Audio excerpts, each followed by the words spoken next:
کہ آج مجھ سے کیا برا ہوا ہے، آج میں نے کیا اللہ رب العالمین کی نافرمانی والے عمل کیے ہیں۔ اگر انسان اپنے نفس کا محاسبہ کرے گا تو وہ تکلیفات سے بچا لیا جائے گا، پریشانی سے بچا لیا جائے گا۔ اس لیے کہ جب وہ اپنے نفس کا محاسبہ کرے گا تو اس سے جو غلطی ہوئی ہے، جو اللہ رب العالمین کی نافرمانی والے عمل ہوئے ہیں، اس عمل کی اللہ رب العالمین سے معافی مانگ لے گا۔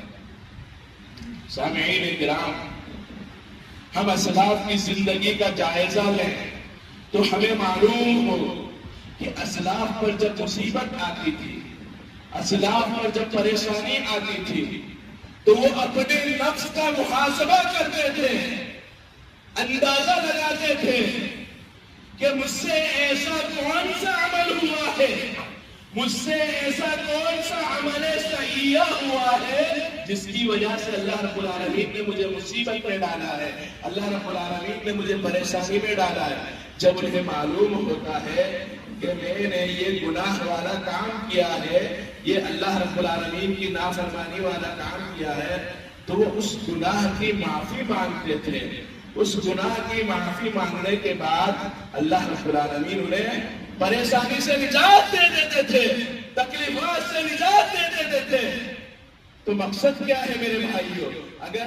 اگر پریشانی آئے، مصیبت آئے، تکلیفات آئے تو اپنے نفس کا محاسبہ کرو، اپنے نفس کو جھنجھوڑو،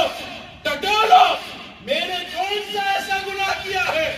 میں نے کون سا ایسا عمل کیا ہے جس کے سبب اللہ رب العالمین نے مجھے مصیبت میں ڈالا ہے، اللہ رب العالمین نے مجھے پریشانی میں ڈالا ہے۔ جب آپ کو معلوم ہو جائے تو اس گناہ کی اللہ رب العالمین سے معافی مانگو، اس گناہ کی اللہ رب العالمین سے توبہ کرو، اللہ رب العالمین آپ کو پریشانی سے بھی نکال دے گا،